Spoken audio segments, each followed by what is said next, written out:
Friend, welcome to SGI online class 8 Hindi medium part 2 हमारे दीनू काका। बच्चों, आज मैं आपको हिंदी साहित्य के अंतर्गत पार्ट 2 हमारे दीनू काका नामक कहानी को पढ़ाने जा रही हूँ। आप इसे ध्यानपूर्वक सुनेंगे। हमारे दीनू काका नामक कहानी का प्रारंभ 2 सितंबर से होता है।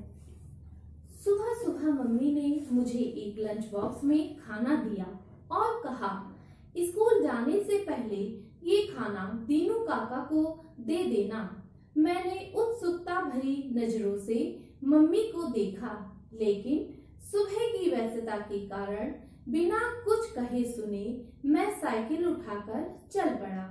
दीनू काका हमारी सोसाइटी के माली हैं, जिनके विशेष प्रयासों ने हमारी सोसाइटी में हरे भरे पौधे, वृक्ष और बगीचों को जीवंत प्रदान की है। सोसाइटी के बीच बना हमारा उपवन हम सबका प्रिय बगीचा है। शाम को इसकी रौनक देखने वाली होती है।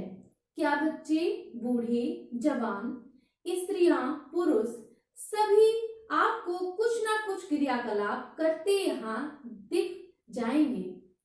बूढ़े बेंचों पर बैठे बातें करते हुए, जवान देश विदेश की बातें करते, बच्चे क्रिकेट फुटबॉल खेलते, तो महिलाएं सैर करती हुई। सचमुच यह बगीचा बहुत ही अद्भुत है। दीनू काका बहुत ही भले इंसान हैं। उनके घर में और कोई नहीं है, ना पत्नी और ना ही बच्चे। आजकल वे हमारा बहुत ही ख्याल रखते हैं। वह बगीचे को निरंतर साफ करते रहते हैं। आज दीनू काका बहुत बीमार हैं, इसलिए हम सब बच्चे बगीचे की देखभाल करते हैं तथा सुबह शाम कोई ना कोई उनके घर खाना पहुंचा देता है। शायद आज मम्मी की बारी होगी, तभी मुझे। खैर, आज मैं उन्हें खाना देने जैसे ही उनके घर पहुंचा तो एक सेठ उन्हें धमकाते हुए कह रहा था, देखो, मुझे तुम्हारी कोई बात नहीं सुननी। तुम यह घर चुपचाप खाली कर दो, वरना अच्छा नहीं होगा। और यह कहकर वह पैर पटकते हुए वहां से चला गया। दीनू काका सिर पर हाथ रखकर बैठ गए। मैंने चुपचाप खाना खाया और वापस आ गया। शाम को मैंने इस घटना की जानकारी अपने साथियों को बताई। सभी सुनकर परेशान तो हुए, लेकिन किसी को भी समझ में नहीं आया कि क्या किया जाए। 3 सितंबर, आज रविवार का दिन था। हमारी टोली सुबह 7 बजे से ही बगीचे में पहुंच गई। दीनू काका भी काम पर आ गए। वे चुपचाप क्यारियों में खुरपी से मिट्टी ऊपर नीचे करने लगे। हम लोग पहले अपने खेलों में व्यस्त रहे। फिर निशी ने हिम्मत करके दीनू काका से पूछ ही लिया कि काका, कल वह आदमी आपसे क्या कह रहा था? हाँ, वही जो आप पर चिल्ला रहा था। कौन था? क्या चाहिए उसे? दीनू काका बोले, कुछ नहीं बेटा, वह घर खाली करने को कह रहा है। मेरा मकान मालिक है। मैंने 2 महीने से उसका किराया नहीं दिया है, बस इसलिए वह गुस्सा हो रहा था। कोई नहीं बेटा, दे दूंगा उसके पैसे, कहकर दीनू काका पास की दूसरी क्यारियों को भी ठीक करने लगे। हमारी टोली असमंजस से एक दूसरे का मुंह देखने लगी, लेकिन हम भी क्या कर सकते थे। धन्यवाद छात्रों, आज के लिए इतना ही। मैं अपने अगले वीडियो में यह पाठ जारी रखूंगी।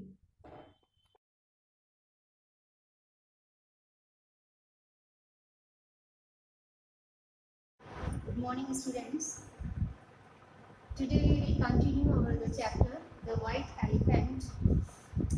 As you know, in the previous story of this chapter, The White Elephant, the basic character, main character of the story is an elephant, who is white and he is very kind-hearted.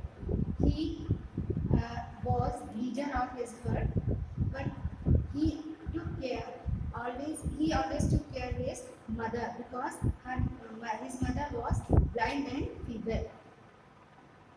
One day, a stranger visited in the forest, and by chance he forgot the way to come out of the forest. As you know, the white elephant was very kind, so he helped the stranger and showed the way back to his home place, home city. The stranger was very much influenced with the kind behavior of white elephant. So when he returned his city, Banaras, he directly go to the king Brahmadatt, and as he came to know, the personal elephant of the king was died. As the stranger was very curious to inform about white elephant to the king. Let us start the story. The forester was very excited. Forester जो उस जंगल में visit करके लौटा था stranger, वो बहुत ही excited मैंने curious था, बहुत ही उत्सुक था and immediately went to the king. और वो ये न्यूज़ देने के लिए कि उसने इतने अच्छे हाथी को देखा है, ये directly go to the king, वो सीधे राजा के पास गया and told him about the white elephant that he had seen on mount Candorana. उसने डायरेक्टली उस राजा को उस सफ़ेद हाथी के बारे में बताया जिसको उसने माउंट कैंडोराना में देखा था। He told him that he had marked the way and would require the help of the elephant trainers in order to catch this fantastic elephant. The king was very pleased to hear the news and he wanted to pose the white elephant in his personal stable. So, as soon as stranger told the king that he would able to teach this fantastic elephant, वो इस रोचक इस अच्छे हाथी को पकड़ने में कामयाब होगा अगर राजा उसको जितनी भी उसको हेल्प की रिक्वायर्ड है, नीड है, आवश्यकता है ना, जितने एलिफेंट ट्रेनर मतलब हाथी को प्रशिक्षित ट्रेन करने वाले, in general sense we call them mahavat. तो जब उसको कुछ महावत चाहिए थे जो उसको वाइट एलिफेंट को कैप्चर करने में उसकी मदद करते, और उसने ये भी बताया कि वो उस रास्ते को बहुत अच्छे से पहचान गया। He had mark the way, वो जंगल के उस रास्ते को अच्छे से पहचान गया है जहाँ से वो उस वाइट एलिफेंट को कैच कर सकता था। तो उसकी डिमांड पर, उसकी नीड पर, उसके रिक्वायरमेंट पर राजा ने उसको उतने ट्रेनर यानी महावत प्रदान किए। The king was quite pleased, राजा बहुत खुश था विद द इंफॉर्मेशन, उसकी इस इंफॉर्मेशन से, सूचना से, and immediately dispatched a number of soldiers and elephant trainers along with the forester. और तुरंत उसने भेज दिए, डिस्पैच कर दिए नंबर ऑफ सोल्जर्स, बहुत सारे सिपाही, एलिफेंट ट्रेनर्स और हाथी को प्रशिक्षित करने वाले लोग यानी महावत, अलॉन्ग विद द फॉरेस्टर, उस अपरिचित जंगल में विजिट करने वाले व्यक्ति के साथ। After travelling for many days, बहुत दिनों यात्रा करने के बाद, the group reach the lake, वो समूह, कौन सा group? Stranger as well as soldier and elephant trainers, ये लोग कहाँ पहुँचे? द लेक, उस झील के पास जो जिसके किनारे माउंट कैंडोराना बना हुआ था, उस झील के पास पहुँचे। वाइट द एलिफेंट रिसाइडेड, जहाँ की वो सफ़ेद हाथी रिसाइडेड माने ड्वेल्ट, निवास करता था, रहता था। माउंट कैंडोराना के पास, झील के किनारे जो माउंट कैंडोराना था उसके पास जो केव की गुफा थी, उस केव में वो एलिफेंट अपनी मदर के साथ रहता था। They slowly crept down to the edge of the lake. जो सोल्जर्स और एलिफेंट ट्रेनर्स गए थे वो एज ऑफ लेक यानी झील के किनारे कगार पे जो बुश बने हुए थे, झाड़ियाँ बनी हुई थी, उनके बिहाइंड, उनके पीछे जाकर के छुप गए, ताकि जो है so that the white elephant में एबल टू सी हिम, उनको देख ना सके। इसलिए वो सारे सोल्जर्स और महावत जो है वो झाड़ियों के पीछे छुप गए। The white elephant was collecting lotus shoots, और जो सफ़ेद हाथी था वो उस समय उस लेक में के पास आया हुआ था ताकि वो अपनी मदर के लिए, फॉर हिज मदर्स मील, अपनी माँ के दोपहर के भोजन के लिए, डिनर रात के भोजन को कहते हैं, दोपहर के भोजन के लिए वो कुछ फल और फूल, लोटस वाले के जो फूल हैं उनको कलेक्ट कर सके, इकट्ठा कर सके। And could sense the presence of humans, लेकिन वाइट एनिमल्स का जो सेंस पावर है बहुत स्ट्रॉन्ग होता है, और वाइट एलिफेंट भी अपने सेंस से बहुत जल्दी ये समझ गया कि उसके आसपास कुछ ह्यूमन बींग्स हैं।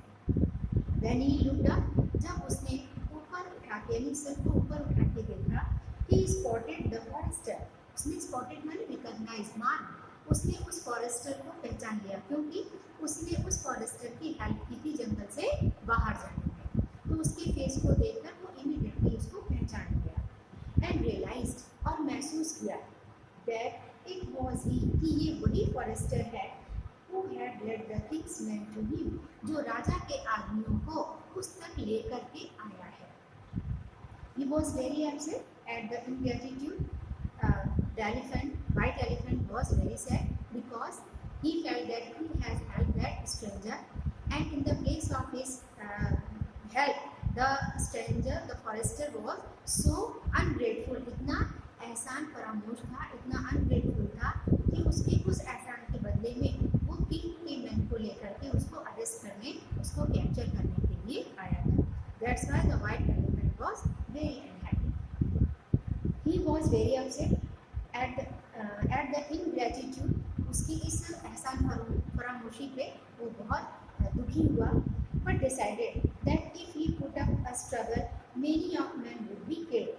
लेकिन उसने डिसाइड किया, निश्चय किया कि अगर वो स्ट्रगल करता है, यानी अपने बचाव के लिए झगड़ा करता है उन किंग मैन के साथ, तो क्या होगा, बहुत सारे जो महावत हैं और राजा के जो सैनिक हैं, सोल्जर्स हैं, वो मार डाले जाएंगे, मर जाएंगे। And he was just too kind to hurt anyone, he was just too kind to hurt anyone, वो इतना दयालु था कि वो किसी को भी हर्ट करना नहीं चाहता था। So he decided to go along with them to Banaras, इसलिए उसने ये निश्चय किया कि वो किंग्स मैन के साथ बनारस जाएगा। And then request the generous king to be set free, और वहाँ पहुँचने के बाद उस उदार, उस हृदय, दयालु हृदय वाले राजा से ये रिक्वेस्ट करेगा, प्रार्थना करेगा कि उसको set free, to make free, उसको आज़ाद कर दिया जाए।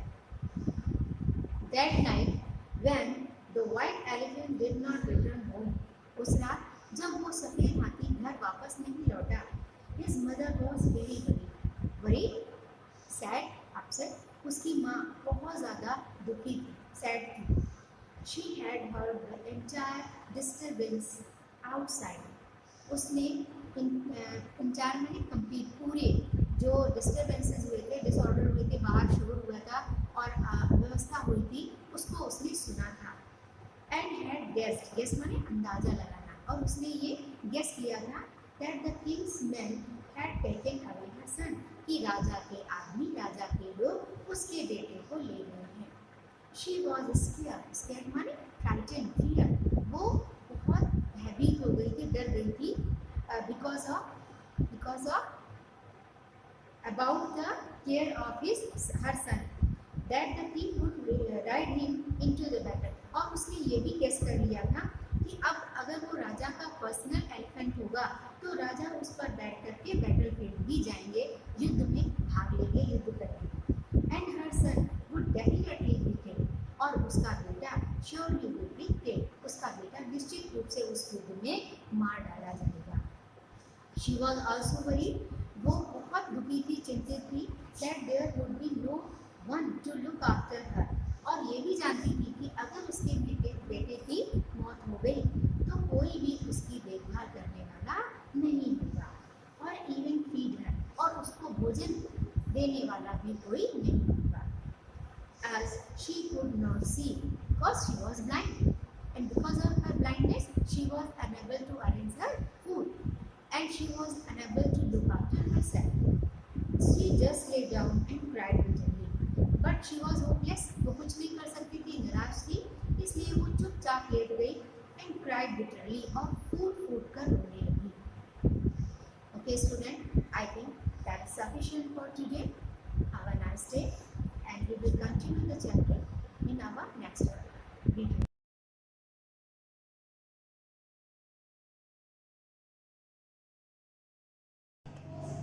Myself, Rakesh Kumar, maths teacher, Shivaji Group of Institution. Hindi medium के बच्चों का 8th क्लास में स्वागत है। तो बच्चों, आपने एक्सरसाइज नंबर 1.1 का अध्ययन पिछली क्लास में कर लिया था। आज एक्सरसाइज नंबर 1.2 का अध्ययन करेंगे। तो एक्सरसाइज नंबर 1.2 में है क्वेश्चन नंबर फर्स्ट, निम्न संख्याओं का अभाज्य गुणनखंड विधि से वर्गमूल ज्ञात कीजिए। तो अभाज्य गुणनखंड विधि आप लोगों को आ ही गया है, लेकिन फिलहाल इसमें इस क्वेश्चन में 10 पार्ट हैं, हम आपको 2 बताए दे रहे हैं। तो पहला पार्ट है 121, 1 1 2 1 अभाज्य गुणनखंड करने हैं। तो ये संख्या 11 से विभाजित होगी, तो 11 एकम 11 और 11 एकम 11, फिर ये 11 से विभाजित हो जाएगी और 1। तो 121 के अभाज्य गुणनखंड हमको मिल गए 11 गुणा 11। तो हमें वर्गमूल ज्ञात करने के लिए सबसे पहले तो हमें इसमें सूत्र लगाना होगा, जिससे हमको ये जानकारी हो जाए कि हम वर्गमूल निकाल रहे हैं। फिर इक्वल इसके अभाज्य गुणनखंड लिखेंगे तो 11 गुणा 11। इसके बाद फिर हम वर्गमूल निकालने के लिए 2 के जोड़े बनाते हैं। इसका एक जोड़ा बन गया और प्रत्येक जोड़े से एक अंक को बाहर निकाल लेते हैं, तो 11 हो गया। लेकिन वर्गमूल से बाहर आने वाली संख्या प्लस और माइनस दोनों में होती है, इसमें प्लस माइनस 11। इसी प्रकार से इसका 6 पार्ट है। 6 पार्ट में है 1225। इसके भी अभाज्य गुणनखंड करेंगे। तो पहले हम इनको जोड़ के देखेंगे कि कितना हो रहा है अंकों को। 5 2 7 2 9 1 10, यानी ये संख्या 3 से विभाजित नहीं होती है, इसलिए हम 5 से देखेंगे। तो 5 से भाग लेंगे तो 5 दूनी 10 और 5 दूनी 10, 2 बचा 22 हो गया, 5 चौको 20 हो गया और 5 25 हो गया, 245 हो गया। अभी भी ये संख्या 5 से विभाजित होगी, 5 चौको 20, 5 9 45, 50 हो गया। अब ये 5 से विभाजित नहीं होगी, अब ये संख्या 7 से विभाजित होगी, तो 7 से 7 सत्ते 49 और 7 से 1 हो गया, यानी 1225 के अभाज्य गुणनखंड हमको मिल गए। तो इसमें भी रूट लगाने पड़े और फिर अभाज्य गुणनखंड को रूट के नीचे लिख दिया। 5 गुणा 5 गुणा 7 गुणा 7। अभाज्य गुणनखंडों के बाद 2 के जोड़े बनाते हैं। तो पहले 5 का एक जोड़ा बन गया, दूसरे 5 का भी एक जोड़ा बन गया। अब प्रत्येक जोड़े से एक अंक को बाहर करते हैं, तो बराबर 5 गुणा 7 बराबर 5 सत्ते 35 हो गया, और ये भी प्लस माइनस में होगी। आंसर आपको मिल गया प्लस माइनस 35। तो क्वेश्चन नंबर 1 आप कंप्लीट कर सकते हैं।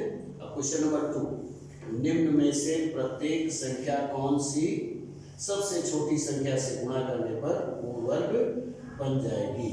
तो पूर्ण वर्ग बनाने के लिए हमको ध्यान रखना रहता है कि जो जोड़ा कंप्लीट नहीं होता है उस जोड़े को कंप्लीट करना रहता है। तो क्वेश्चन नंबर 2, इसमें भी आपके 4 पार्ट हैं, तो कोई एक ही बनाऊंगा। तो क्वेश्चन नंबर 2 का फर्स्ट पार्ट में है 188, यानी इसमें किस संख्या से गुणा, छोटी से छोटी संख्या से गुणा करें। तो पहले हमको 188 के अभाज्य गुणनखंड करने रहते हैं। तो 188 के अभाज्य गुणनखंड, इकाई के स्थान पर सम संख्या है, इसलिए ये संख्या 2 से विभाजित हो जाएगी।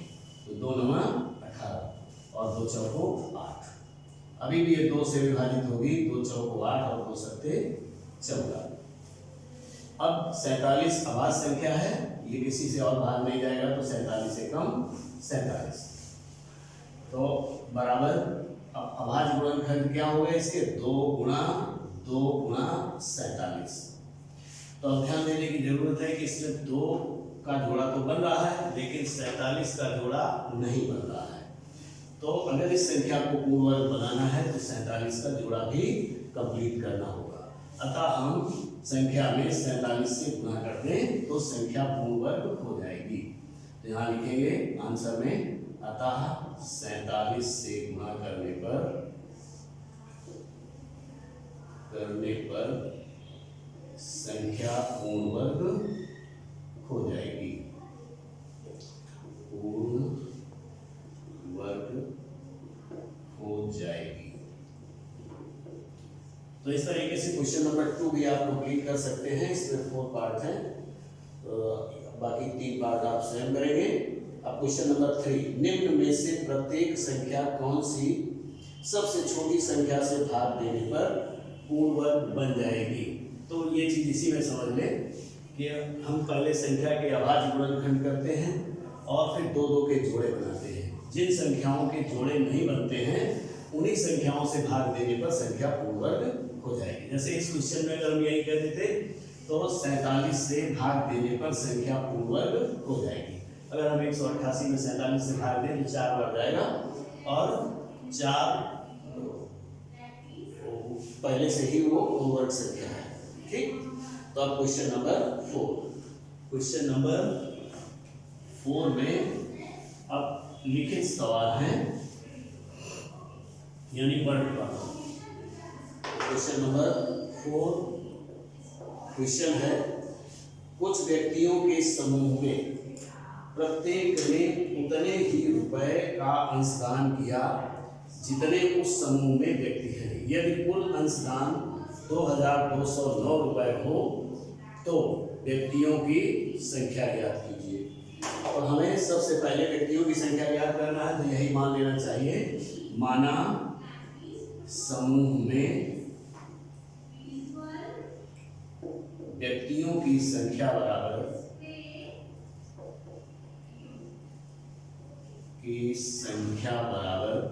x, तब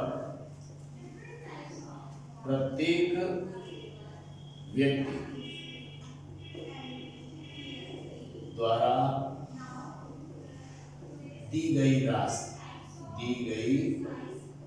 राशि बराबर Vx होगा, क्योंकि जितने व्यक्ति हैं उतना ही पैसा डिपॉजिट भी कर रहे हैं। तो संख्या अगर व्यक्तियों की x है तो प्रत्येक व्यक्ति x रुपए भी दे रहा है। तब कुल जमा राशि बराबर x गुणा x बराबर x स्क्वायर। प्रश्न के अनुसार आप देखिए, x स्क्वायर इक्वल्स टू 2209। हमें x स्क्वायर की वैल्यू फाइंड नहीं करनी है, हमको तो x की वैल्यू फाइंड करनी है। इसलिए x इक्वल्स टू, हम बाईं तरफ का वर्गमूल निकाल रहे हैं तो दाईं तरफ का भी वर्गमूल निकालेंगे, तो रूट लगा देंगे तो 2209 का वर्गमूल ज्ञात करेंगे। तो रूट 2209। अब इसके अभाज्य गुणनखंड करेंगे, क्योंकि इस एक्सरसाइज में अभाज्य गुणनखंड विधि से ही है। तो 2209। तो सबसे पहले हमको देखना है कि 9 इसके अंकों का योग करें। चूंकि इकाई के स्थान पर 9 है इसलिए ये संख्या 2 से विभाजित नहीं होगी। तो 9 2 11 2 13, यानी 3 से भी ये डिवाइड नहीं होती है। 7 से देखते हैं तो 7 त्रिका 21, 7 एकम 7, 7 से भी डिवाइड नहीं हो रही है। तो ये आगे देखने पर 13 11 इस तरीके से नहीं हो रही है। तो एक आइडिया मिला कि ये 40 के ऊपर होगा। तो इसका मतलब है ये 47 से डिवाइड हो सकता है और ये 47 बाहर ही जाएगा। तो 47 एकम 47। तो x रूट यहाँ पर लगाएंगे और 47 गुणा 47 जोड़ा बना लेंगे। प्रत्येक जोड़े से एक बाहर कर देंगे तो ये हो गया 47। तो आंसर मिल गया समूह में व्यक्तियों की संख्या, समूह में व्यक्तियों की संख्या बराबर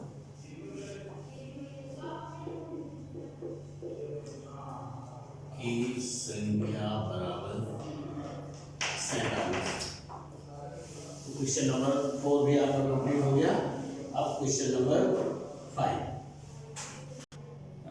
तो बच्चों इस क्लास में बस इतना ही, आगे नेक्स्ट क्लास में। Thank you.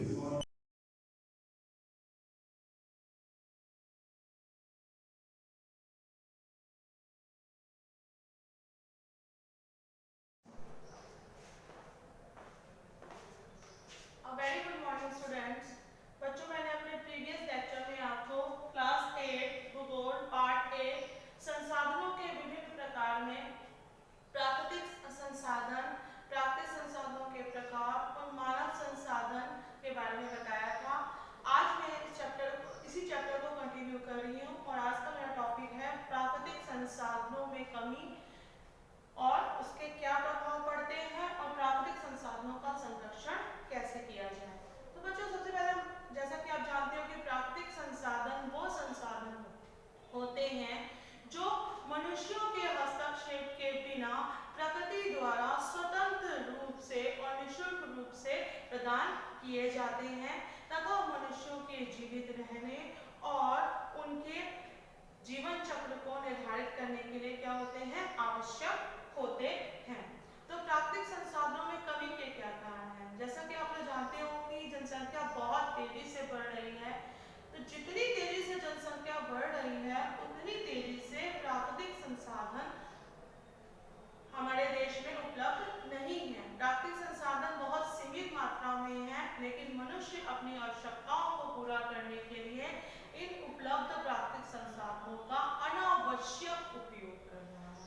जैसे पानी और मिट्टी, नवीकरणीय संसाधन क्या होते हैं? जो मैंने बताया था कि जो संसाधन एक बार नष्ट होने के बाद दोबारा उत्पन्न हो सकते हैं। तो मनुष्य अपनी आवश्यकताओं को पूरा करने के लिए पानी, मिट्टी जैसे नवीकरणीय संसाधनों का भी जरूरत से ज्यादा उपयोग कर रहा है। तो जिसका क्या परिणाम हो जा रहा है बच्चों? जितने भी प्राकृतिक संसाधन है हमारे क्या होते जा रहे हैं, नष्ट होते जा रहे हैं।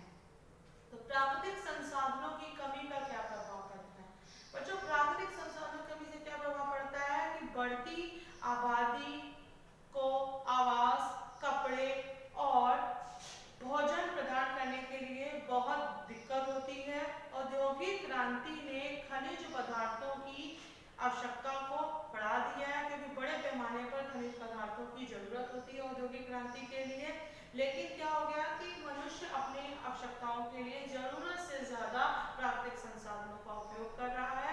जरूरत से ज्यादा उपयोग करने से क्या हो जा रहा है कि हमारे प्राकृतिक संसाधन नष्ट होते जा रहे हैं। अब जैसे तेल भी हमारा प्राकृतिक संसाधन है, लेकिन तेल का अत्यधिक दोहन किया जा रहा था, जिससे क्या हो रहा है कि तेल के उत्पादन में तेल का बहुत अनावश्यक उपयोग करने से क्या हो जा रहा है कि उसका दोहन हो रहा है और दोहन होने से तेल के उत्पादन में क्या आ रही है, गिरावट आ रही है। और तेल के उत्पादन में गिरावट आने से क्या हो जा रहा है बच्चों? देश की अर्थव्यवस्था पर बुरा प्रभाव पड़ता है। उसके बाद हम बात करते हैं वन भी हमारे प्राकृतिक संसाधन है, लेकिन मनुष्य रहने के लिए, अपने जरूरत की चीजों को पूरा करने के लिए, लकड़ी के लिए और भी चीजों के लिए क्या कर रहे हैं, वनों की अंधाधुंध कटाई कर रहा है। तो जंगलों को बहुत अधिक मात्रा में क्या कर दिया जा रहा है, साफ कर दिया जा रहा है, वन आच्छादित कर दिए जा रहे हैं। वनाच्छादन मतलब होता है वनों का काटा जाना, बड़े पैमाने पर वनों का काटा जाना, यानी वनाच्छादन या डिफॉरेस्टेशन। तो क्या हो रहा है, इसका भी प्रभाव पड़ा, जिससे हमारे वन जो हमारी प्राकृतिक संपदा है वो नष्ट होते जा रहे हैं। तो वनों के नष्ट होने से क्या हो जा रहा है बच्चों? हमारा जैव मंडल प्रभावित हो रहा है, हमारे वायुमंडल में कार्बन डाइऑक्साइड की मात्रा बढ़ रही है और मिट्टी की ऊपरी परत क्या हो जा रही है, नष्ट होती जा रही है। तीसरा पानी भी हमारा प्राकृतिक संसाधन है। तो जैसा कि आप जानते हैं कि जीवन जीने के लिए पानी बहुत जरूरी है, बिना पानी के हम एक दिन भी जीवित नहीं रह सकते हैं। लेकिन पानी का भी वितरण क्या है बच्चों? असमान वितरण है, कहीं आपको पानी मिलेगा, कहीं आपको पानी नहीं मिलेगा। जो उपलब्ध पानी है उसका भी लोग अपनी अनावश्यक उपयोग कर रहे हैं, सोच समझ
ये एक बार प्रयोग होने के बाद दोबारा इनका उत्पन्न नहीं किया जाता, क्योंकि ये नष्ट हो जाते हैं, क्योंकि इनके बनने में ही इतना ज्यादा समय लग जाता है कि दोबारा इनको उत्पन्न करना पॉसिबल है ही नहीं। तो प्राकृतिक संसाधन चाहे वो नवीकरणीय हो या अनवीकरणीय हो, जैविक हो या अजैविक हो, प्राकृतिक संसाधनों का संरक्षण होना बहुत जरूरी है। तो सबसे पहले क्या करते हैं, प्राकृतिक संसाधनों का अधिक उपयोग करना बंद कर देना चाहिए। जो हम जरूरत से ज्यादा प्राकृतिक संसाधनों का उपयोग करते हैं, अनावश्यक उपयोग करते हैं, उसको बंद कर देना चाहिए। उपलब्ध संसाधनों को अपव्यय किए बिना समझदारी से उपयोग करने की जरूरत है। तो जितने उपलब्ध संसाधन है, अगर उसको ही हम समझदारी से उपयोग करें तो हम संसाधनों के अपव्यय से बच सकते हैं और संसाधनों को क्या कर सकते हैं, संरक्षित रख सकते हैं। नेक्स्ट है वन्य जीवों के संरक्षण के लिए, वन्य जीव भी हमारे प्राकृतिक संसाधन है। वन्य जीवों के संरक्षण के लिए जंगली जानवरों का शिकार क्या कर देना चाहिए बच्चों, बंद कर देना चाहिए। किसानों को मिश्रित फसल की विधि, उर्वरक, कीटनाशक और फसल चक्र के उपयोग को सिखाया जाना चाहिए। नेक्स्ट, वनों की अनियंत्रित कटाई को नियंत्रित करना चाहिए, क्योंकि वन हमारे जैवमंडल को क्या करते हैं, सुरक्षित रखते हैं। तो वनों की जो अनाधिकृत कटाई होती है उसको रोकना चाहिए। और नेक्स्ट, वर्षा के जल की संचयन प्रणाली स्थापित की जानी चाहिए। वर्षा के जल का क्या करना चाहिए बच्चों, संचय करना चाहिए। जो वर्षा का जल एकत्रित होता है उसको हमको क्या करना चाहिए, उसको हमको इकट्ठा करके रखना चाहिए, ताकि उस एकत्र किए हुए वर्षा के जल का हम क्या किस पे उपयोग कर सके, खेती में उपयोग कर सके। कागज की कटाई को रोक लगानी चाहिए और क्या कहते हैं, कृषि में अच्छे तरीकों को अपनाया जाना चाहिए।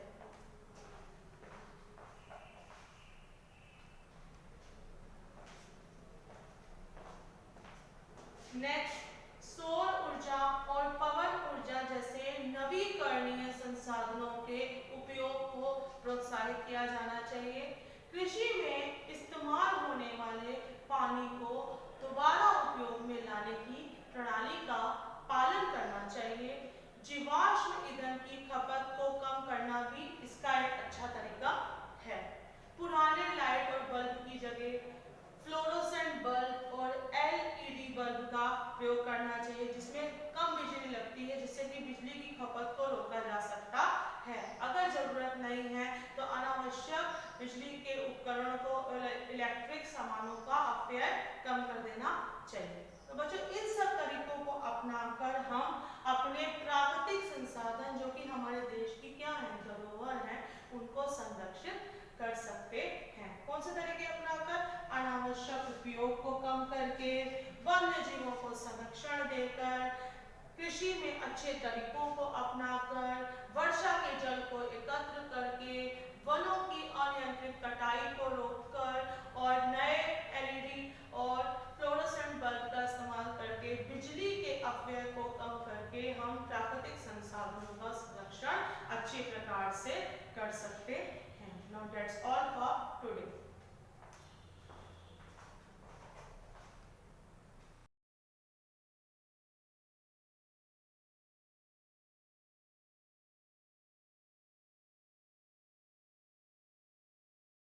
Hello class, welcome to Shivaji Group Institution online classes. Today I will teach you chapter first, यूरोपियों का भारत में आगमन। हमारे इस पाठ के माध्यम से हम ये अध्ययन करेंगे कि किस प्रकार से भारत में यूरोपियों का आगमन स्टार्ट हुआ।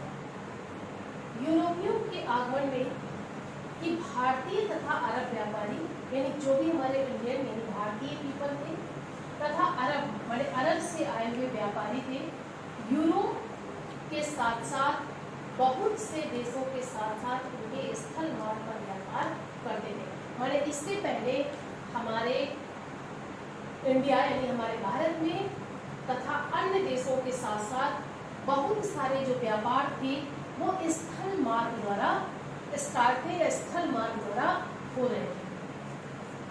परंतु वास्को ड गामा माने वास्को ड गामा जो यूरोप से भारत का प्रथम सीधा समुद्री मार्ग माने वास्को ड गामा जिसने सबसे पहले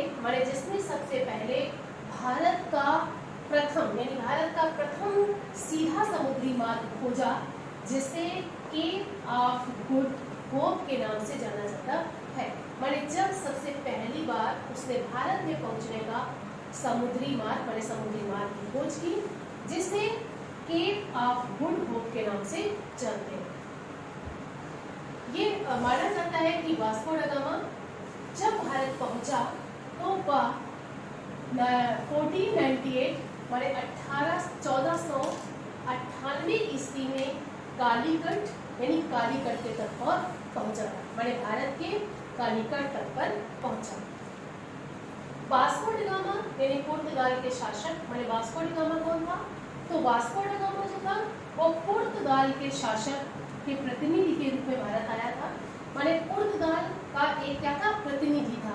माने एक प्रतिनिधि के रूप में भारत आया जिसका उद्देश्य भारत में समुद्री मार्ग की खोज करना था। उन्होंने पोप यानी पोप अलेक्जेंडर सेक्स द्वारा 1492 में आज्ञप्ति की डिग्री प्राप्त की जिसमें ये बताया गया था कि माने जो भी हमारे पुर्तगाली थे यानी जो भी हमारे यूरोपियन व्यापारी थे उनका भारत में पहले आने का जो उद्देश्य था वो केवल व्यापार करना था, परंतु बाद में उनका उद्देश्य भारत की राजनीतिक, आर्थिक और यहाँ की सामाजिक व्यवस्था से भी होने लगा। धीरे धीरे व्यापार करने के साथ साथ वह भारत की राजनीतिक, आर्थिक, सांस्कृतिक व्यवस्थाओं में भी हिस्सा लेने लगे। वास्को ड गामा माने पुर्तगाल क्या थे? माने सबसे पहले भारत में यूरोपियों में पुर्तगालों के आगमन के समय वास्को ड गामा ने उस समय के कालीकट के शासक क्योंकि वास्को ड गामा का 1498 में कालीकट पहुंचा। उस समय कालीकट के शासक जमोरिन से व्यापार करने के लिए निश्चित सुविधाएं प्रदान की गई। और इस प्रकार हम ये कह सकते हैं वास्को ड गामा जिस समय हमारे इंडिया में यानी भारत में कालीकट पर पहुंचा तो उस समय जो कालीकट का शासक कौन था? जमोरिन। माने जमोरिन से व्यापार करने के लिए या उसने व्यापार करने के लिए माने उसे कई सुविधाएं उपलब्ध कराई। 1505 ईस्वी में पूर्व में प्रथम जो पूर्व 1505 ईस्वी के पूर्व में प्रथम पुर्तगाल यानी वायसराय अल्मेरा ने समुद्री मार्ग को अरब तथा भारतीयों के आक्रमण से सुरक्षित कर दिया। माने 1505 ईस्वी में क्या हुआ? जो प्रथम पुर्तगाल वायसराय कौन था? अल्मेरा ने भारत को यानी भारत में अरब भारत के समुद्री मार्ग को अरब व भारतीयों के आक्रमण से पूरी तरह से सुरक्षित कर दिया। इस प्रकार पुर्तगाली जो थे वो इंडिया में भारत में धीरे धीरे गोवा, दमन द्वीप, सालसेट बेसिन, पश्चिमी तट पर चोल व बम्बई में इनका जो भारत में धीरे धीरे पूरे भारत में विस्तार करने का जो माध्यम था वह धीरे से यानी गोवा पर दमन द्वीप, सालसेट बेसिन, पश्चिमी तट इंडिया के पश्चिमी तट पर चोल व बम्बई यानी बम्बई में बंगाल तट पर यानी पश्चिमी तट पर मुंबई से तथा पूर्वी तट यानी बंगाल तट पर हुगली नदी तथा मद्रास तट पर भी अपना अधिकार कर लिया था। इसका मतलब ये था कि धीरे धीरे करके ये पूर्व पश्चिम और दक्षिण की तरफ भी पूरी तरह से अपना व्यापार इंक्रीज कर रहे थे। अबू तर्क क्या था? उनके अगले गवर्नर ने भारत में एक महान शक्ति का गठन किया। उसने अबू बकर क्या था? उनका अगला गवर्नर था, उसने भारत में एक महान शक्ति का गठन किया। यही कारण था कि पुर्तगालियों के समय में अबू कर के समय में पुर्तगालियों ने भारत में एक छोटे से साम्राज्य की स्थापना कर दी। आइए अब हम बात करते हैं डचों के बारे में कि भारत में डच जो डच थे उनके आने का क्या वो था। तो डच जो थे वो हालैंड नीदरलैंड ने 1602 ईस्वी में Dutch United east India company की स्थापना की। भारत में डचों द्वारा यूनाइटेड ईस्ट इंडिया कंपनी की स्थापना 1602 ईस्वी में की गई। डच जो थे, डच संसद ने इन्हें युद्ध करने की भी शक्तियां प्रदान कर रखी थी। इसका मतलब ये था कि जो डच का संसद था उसने उन्हें युद्ध करने की भी पूरी छूट दे रखी थी। डच जो थे यानी डच भारत में जब आए तो प्रमुख रूप से भारत में इनके आने का जो वो था वो कहाँ थे, मछलीपट्टनम, पुलिकट, सूरत, बिमलीपट्टनम, कराईकल, चिनसुरा, कासिम बाजार, बारानागोर, पटना तथा कोचीन में कारखानों की स्थापना की। डचों ने भारत के मुख्यतः प्रमुख स्थानों में अपने कारखानों की स्थापना कर रखी थी। इस प्रकार हम कह सकते हैं कि 18वीं शताब्दी यानी 16वीं शताब्दी से 18वीं शताब्दी में भारत में डचों की शक्ति जो डचों की शक्ति थी या जो डचों का जो स्ट्रांगनेस थी वो आपसी कलह के कारण क्षीण होने लगी।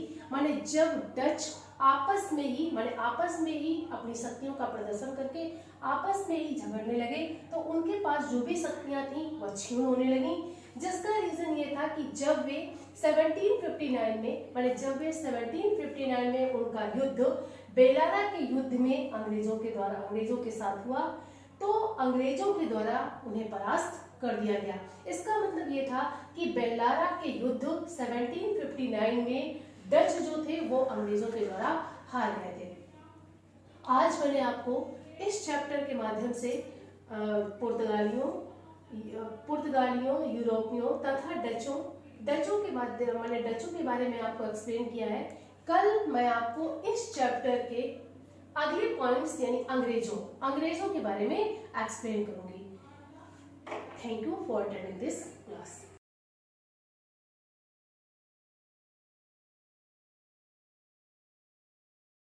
रेणुलता पांडे, संस्कृत शिक्षिका, शिवाजी ग्रुप ऑफ इंस्टीट्यूशन।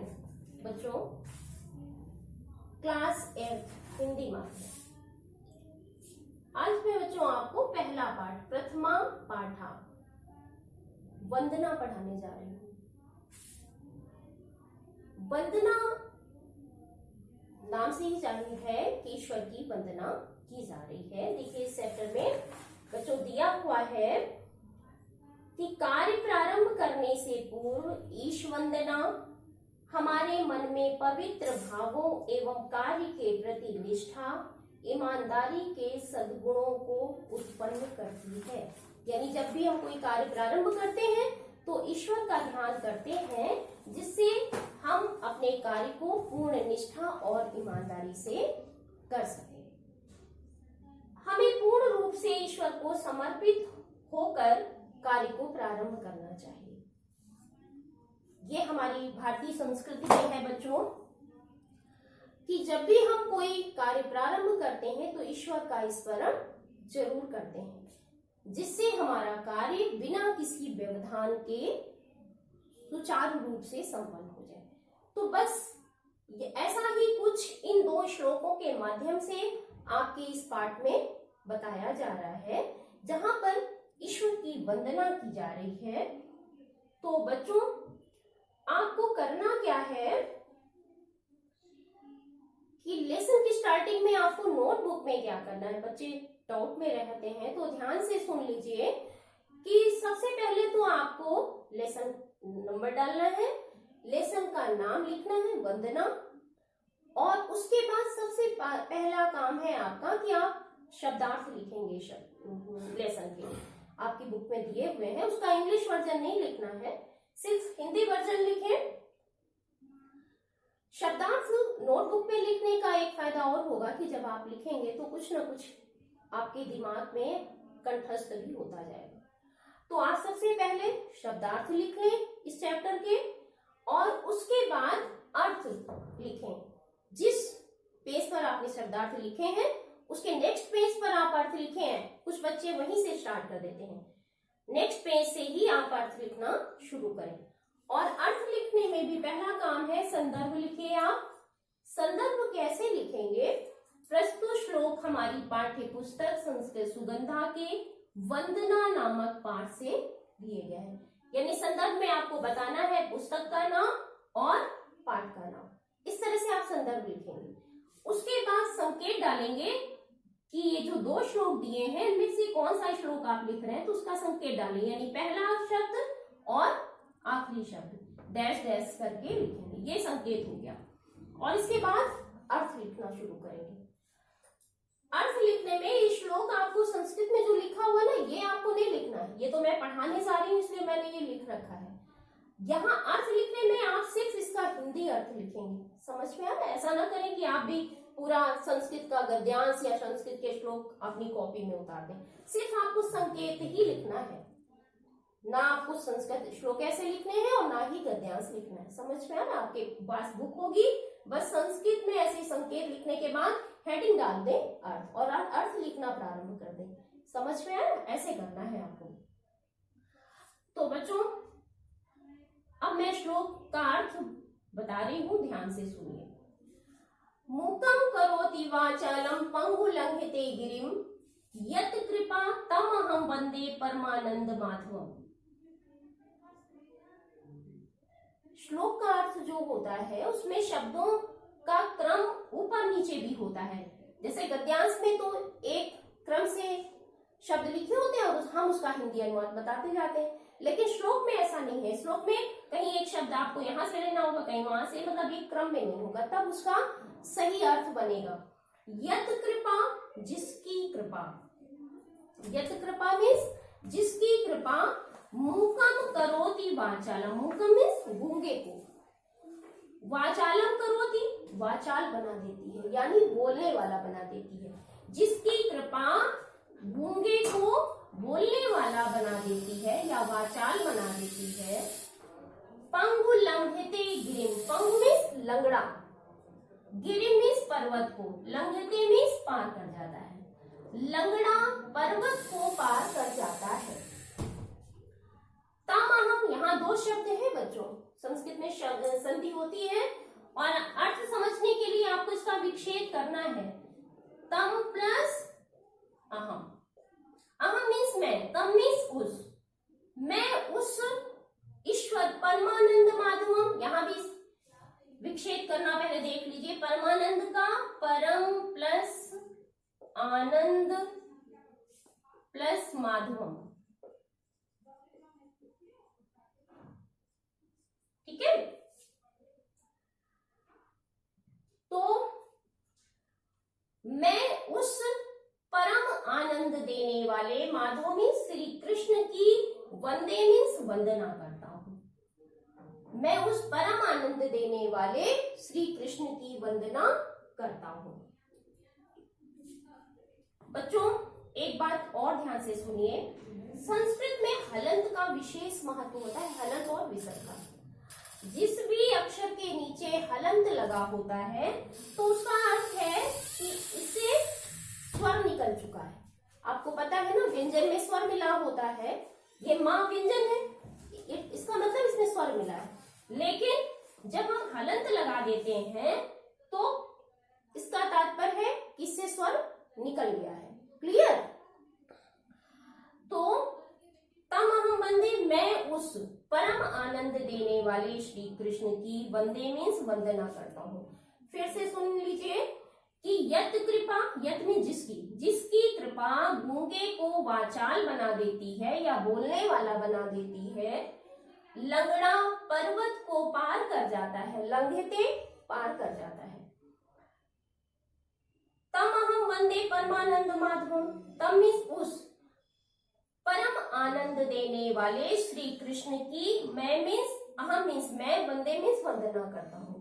उस परम आनंद देने वाले श्री कृष्ण की मैं वंदना करता हूँ। ये पहले श्लोक का अर्थ हुआ बच्चों। अब आइए दूसरे श्लोक में भी फिर ऐसे ही आपको संकेत डालना है। दूसरे श्लोक का सर्वस्वरूप डैश डैश डैश परमेश्वर, ये संकेत हो गया। ठीक है, अब आपको संदर्भ बार बार नहीं लिखना, संदर्भ आपको चैप्टर की स्टार्टिंग में बस एक बार लिखना है। अब देखिए दूसरा श्लोक है सर्वस्वरूप सर्वेश सर्वशक्ति समन्वित सर्वपालक सर्वज्ञ प्रसिद्ध परमेश्वर। सर्वस्वरूप ईश्वर की वंदना करते हुए कहा जा रहा है कि सभी स्वरूपों में बसने वाले। सर्वेश, यहां भी संधि है, गुण संधि। सर्वेश का संधि विच्छेद होगा सर्व प्लस ईश। ठीक है, सर्व प्लस ईश यानी सभी के स्वामी। ईश मीन्स स्वामी। आपको ये संधि विच्छेद में सिर्फ अर्थ समझने के लिए करवा रही हूँ, आपको नहीं करना है, सिर्फ अर्थ आसानी से समझ में आ जाए इसलिए मैं शब्दों का संधि विच्छेद करके यहाँ आपको बता रही हूँ। तो सभी स्वरूपों में बसने वाले, सर्वेश सभी के स्वामी, सर्वशक्ति समन्वित, समन्वित मीन्स होता है युक्त, सब प्रकार की शक्तियों से युक्त, सर्वपालक सभी का पालन करने वाले, सर्वज्ञ सब कुछ जानने वाले, प्रसिद्ध मीन्स प्रसन्न हो जाइए परमेश्वर, हे परमेश्वर आप मुझ पर प्रसन्न हो जाइए, सभी स्वरूपों में बसने वाले, सबके स्वामी, सब प्रकार की शक्तियों से युक्त, सर्वपालक सभी का पालन करने वाले, सर्वज्ञ सब कुछ जानने वाले, हे परमेश्वर आप मुझ पर प्रसन्न हो जाइए। तो बच्चों ये दोनों श्लोक का अर्थ मैंने पढ़ाया है, जो आपको बिल्कुल ऐसे ही जैसे मैंने पढ़ाया ऐसे ही आप इसका नोटबुक में अर्थ लिखेंगे। तो आपको शब्दार्थ लिखना है, अर्थ लिखना है, इसके बाद का मैं अभ्यास कार्य नेक्स्ट वीडियो में कराऊंगी। धन्यवाद, आपका दिन मंगलमय हो।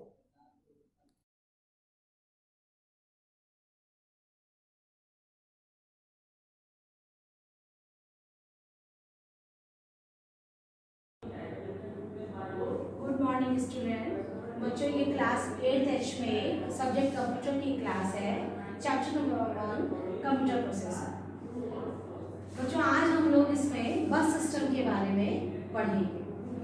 बस सिस्टम जो है वो हमारी जो कानपुर महानगर में ये जो बस व्यवस्था है वो बस व्यवस्था नहीं है, यहाँ पर कंप्यूटर से रिलेटेड बस है। तो ये बस होती क्या है, ये स्पेशल तरह की बस है।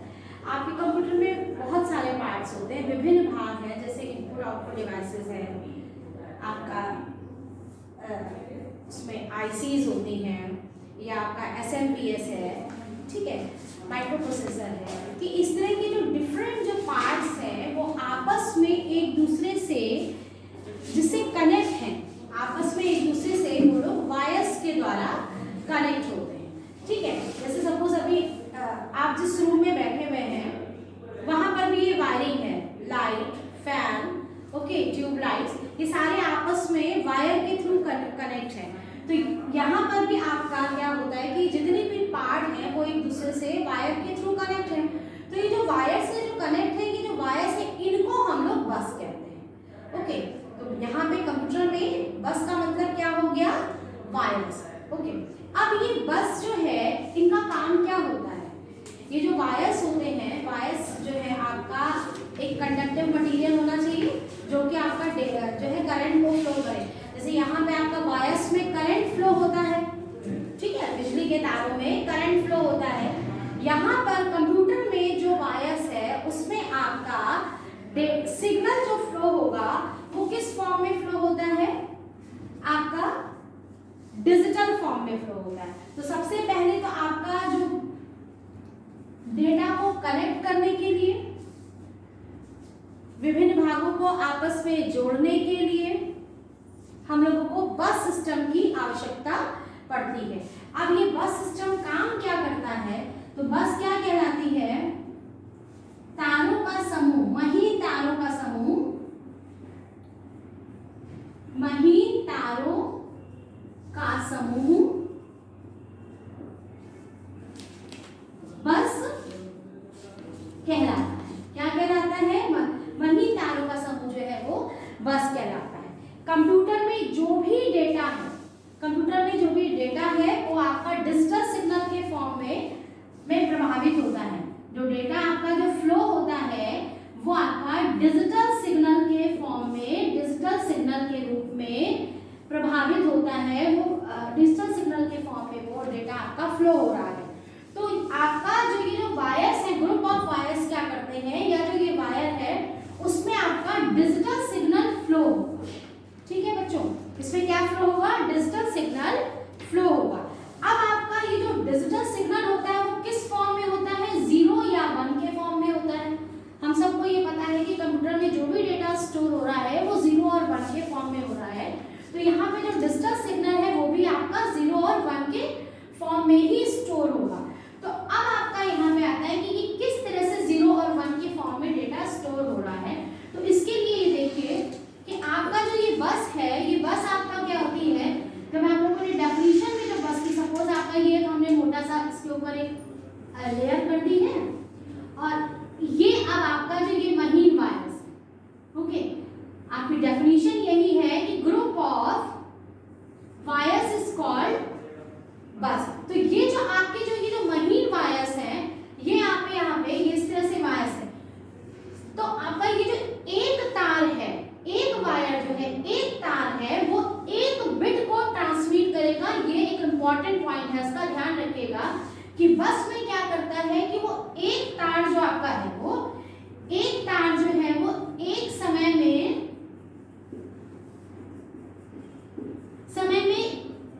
एक ही बिट को प्रभावित करेगा। एक ही बिट को वो प्रभावित करता है। तो यानी कि या तो वो 0 बिट करेगा प्रभावित एक बार में, या 1 बिट करेगा। ओके, तो इस तरह से क्या हुआ कि अगर आपकी वर्ड लेंथ, सपोज अभी हम लोग जैसे कंप्यूटर में ये सुनते हैं कि कंप्यूटर की वर्ड लेंथ जो है वो 8 बिट है, ठीक है, 16 बिट होती है वर्ड लेंथ, या 32 बिट वर्ड लेंथ है। तो ये जो वर्ड लेंथ होती है, जिसको कि हम लोग वर्ड लेंथ,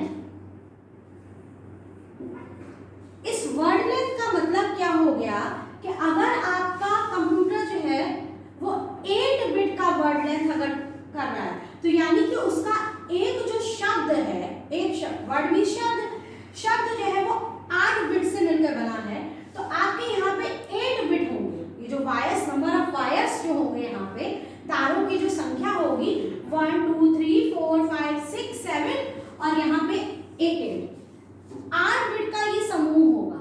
ठीक है बच्चों, तो ये ध्यान रखिएगा कि यहाँ पे सिर्फ 8 बिट, तो यानी कि अगर आपका 32 बिट है तो 32 बिट का मतलब क्या हुआ कि नंबर ऑफ वायर्स जो है वो 32 बिट होंगे। सीधी सी बात है। अब आपका अगर 8 बिट अगर है और अगर 32 बिट है, दोनों में अंतर क्या हो गया? 8 बिट वाला जो है वो कम डेटा ट्रांसमिट करेगा और 32 बिट वाला जो है वो तेजी से ट्रांसमिट करेगा और ज्यादा डेटा ट्रांसमिट कर रहा है। तो यहाँ पे बस का क्या हो गया कि महीन तारों का समूह होता है और ये तार जो है वो समानांतर क्रम में लगे होते हैं, एक के बाद एक। आपका सीरीज में ये नहीं कि एक तार उसके पीछे फिर जोड़ दिया, ये नहीं होगा। ठीक है, तो ये जो तार जो है वो समानांतर क्रम में लगे होते हैं और समानांतर क्रम में ही पूरा एक वर्ड जो है वो बिट के रूप में ट्रांसमिट होता है। अब आपका आता है कि ये जो आपकी जो बस है वो कितने तरीके की होती है। ठीक है, बस हमारी कितने तरीके की होती है, यानी कि types of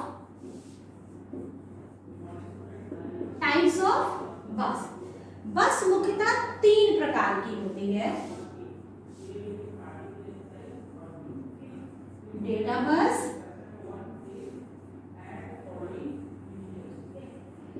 address bus, and the third is control bus. अब आपकी बारी आती है कि ये डेटा बस क्या होता है।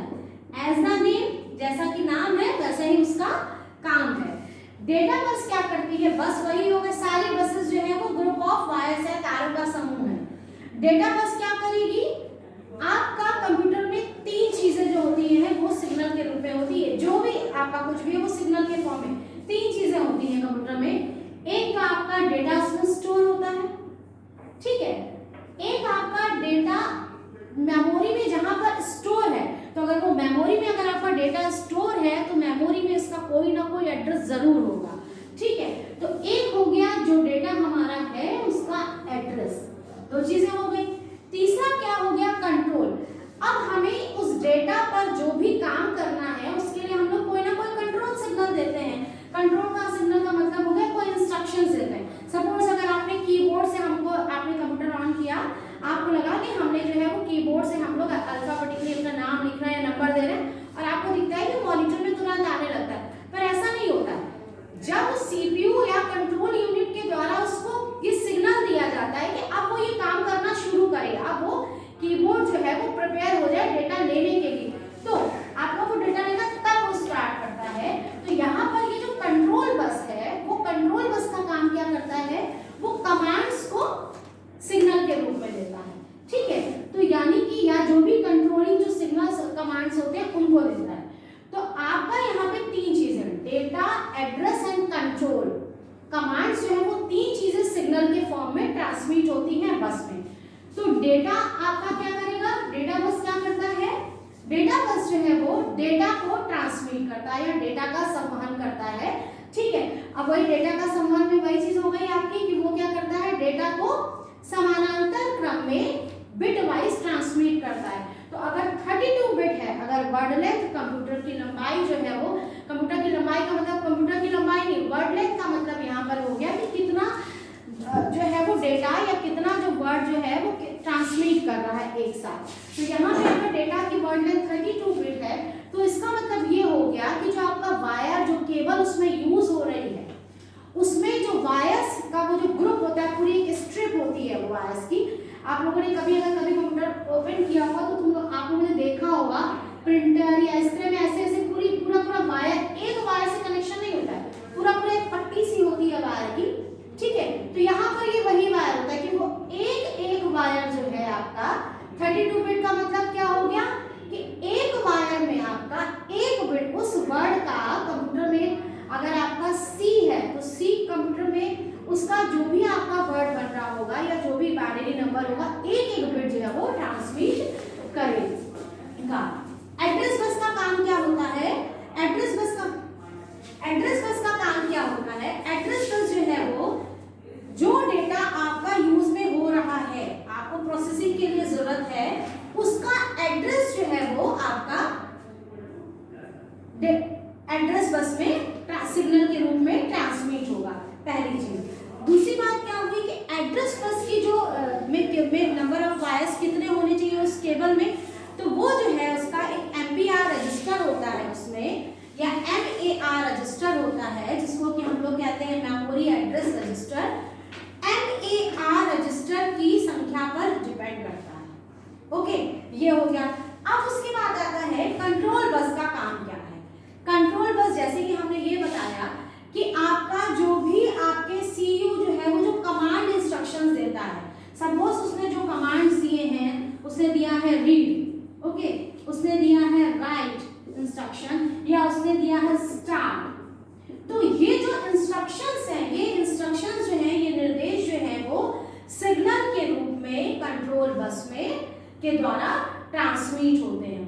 तो इस तरह से बच्चों 3 तरह की बसें हो गई, डेटा बस, एड्रेस बस और कंट्रोल बस, ये 3 चीजें हो गई। अब आपका आता है कि डेटा जो भी आपका डेटा जो बस की डेटा संचरण क्षमता, यानी कि जो उसका डेटा का जो ट्रांसमिट कर रहा है, ट्रांसमिशन रेट जो है वो किस पर निर्भर करता है। सीधी सी बात है, अगर हमारे पास एक पतला सा वायर है और एक ये चौड़ा वायर है, पतला वायर है यानी कि नंबर ऑफ वायर्स इसमें कम है, इसमें नंबर ऑफ वायर्स जो है वो ज्यादा है। तो अगर इसमें 8 बिट का है और ये अगर आपका 16 बिट का है, तो 8 बिट वाला जो है वो इसकी चौड़ाई कम है, इसकी चौड़ाई ज्यादा है। तो जो डेटा रेट होता है, डेटा रेट जिसका हाई होगा बस में, डेटा रेट जिसका हाई होगा उसी की ही डेटा ट्रांसमिशन की स्पीड भी जो है वो बहुत तेज होगी। यानी कि डेटा ट्रांसमिट की रेट से ही उसके डेटा स्पीड का पता चलता है, ठीक है।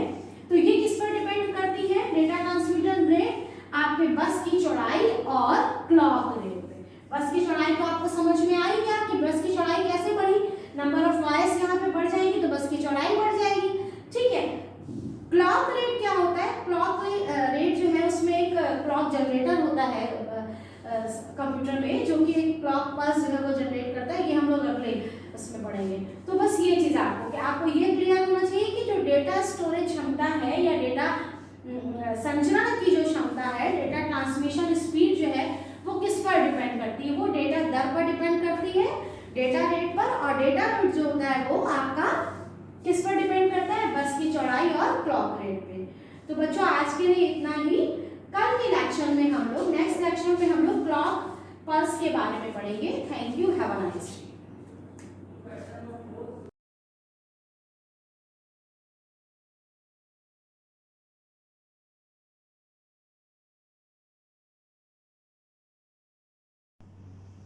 Myself Rakesh Kumar, science teacher आप Shivaji group of institution. Science class में 8th क्लास हिंदी मीडियम के बच्चों का स्वागत है। तो बच्चों पहला चैप्टर है सूक्ष्म जीव। इसमें सूक्ष्म जीव का अध्ययन करेंगे। इस क्लास के पहले वाली क्लास में आपने बैक्टीरिया के बारे में अध्ययन कर लिया था। अब इसका सेकेंड पार्ट है शैवाल। सूक्ष्म जीवों में शैवाल सेकेंड पार्ट में। तो शैवाल क्या होते हैं, तो शैवाल मुख्यतया तालाबों, झीलों, महासागरों आदि में पाए जाते हैं। ये हरे रंग के भी होते हैं। तो शैवाल सरल पादप हैं। इनमें जड़ें, तने और पत्तियां नहीं पाई जाती हैं, लेकिन ये एक कोशिकीय होते हैं और पादप कोशिका के तरीके से ही व्यवहार करते हैं। तो अब शैवाल का प्राप्ति स्थान, शैवाल आप समझ गए। शैवाल का प्राप्ति स्थान, शैवाल कहाँ कहाँ मिलते हैं। तो शैवाल तालाबों में, समुद्रों में, नदियों में, झीलों में, महासागरों में, सभी जगह, यानी पानी जहाँ पर कुछ रुका हुआ होता है। आपकी घरेलू पानी की टंकियों में भी पाए जाते हैं। अगर टंकी को काफ़ी दिन तक साफ न किया जाए तो उसमें हरे रंग का शैवाल किनारे किनारे जम जाता है, पैदा हो जाता है। तो प्राप्ति स्थान भी आपको मालूम हो गया कि कहाँ कहाँ हुए। अब आता है शैवाल के प्रकार। तो शैवाल 4 प्रकार के होते हैं। नंबर 1 लाल शैवाल, नंबर 2 हरे शैवाल, नंबर 3 नीले हरे शैवाल, नंबर 4 भूरे शैवाल। तो अब लाल शैवाल। लाल शैवाल मुख्यतया समुद्र में पाए जाते हैं और समुद्र में भी उस स्थान पर पाए जाते हैं जहाँ रुके हुए होते, पानी रुका हुआ होता है। रुके पानी में ही ये पाए जाते हैं, इसीलिए समुद्र को आगार आगार कहा जाता है। क्योंकि शैवाल बहुत ही इम्पॉर्टेंट पार्ट है। दवाइयों में भी उपयोग होता है। जैसे 7 सीज नाम के जो कैप्सूल्स आते हैं उनमें भी शैवाल का कुछ पार्ट आता है, वो भी वो समुद्र वाले शैवाल से ही मिलते हैं। तो लाल शैवाल हो गया। हरे शैवाल प्रायः तालाबों के छोर पर, जहाँ पर पानी रुका हुआ स्थिर रहता है, वहाँ पर पाए जाते हैं। हरे शैवाल अपना भोजन हरे होने के कारण स्वयं बना लेते हैं। ये किसी पर डिपेंड नहीं होते हैं। ये कई कोशिकाओं, लंबी संरचनाओं आदि के बने होते हैं। इनकी लंबाई यानी शैवाल की लंबाई 1 माइक्रोन से लेकर के 1 मीटर तक हो सकती है।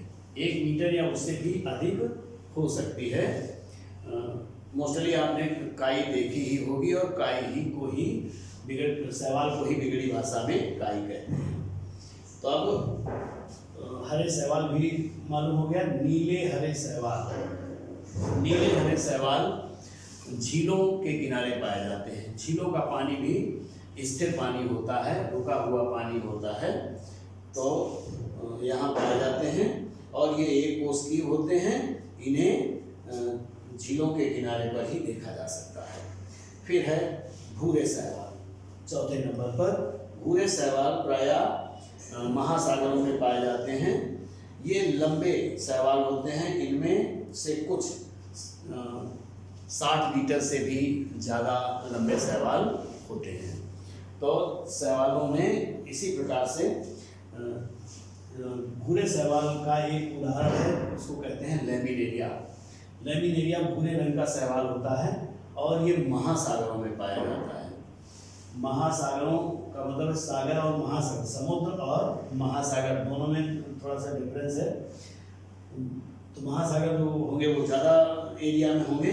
तो इस प्रकार से आपने शैवाल के बारे में इतना अध्ययन किया। अब आगे आता है शैवाल में प्रजनन। तो शैवाल में प्रजनन, शैवाल में प्रजनन कई प्रकार से होता है। प्रजनन, शैवाल में प्रजनन लैंगिक भी होता है, अलैंगिक भी होता है और कोशिका विभाजन विधि द्वारा भी होता है, या कोशिका विखंडन विधि द्वारा भी प्रजनन होता है। तो प्रजनन किस प्रकार से हो गया? लैंगिक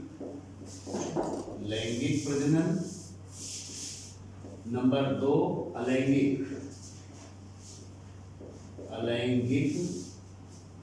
और नंबर 3 विखंडन। यानी तीनों प्रकार से शैवाल में प्रजनन होता है। तो बच्चों इस क्लास में बस इतना ही। आगे नेक्स्ट क्लास में अब आप शैवाल का आर्थिक महत्व पढ़ेंगे। Thank you.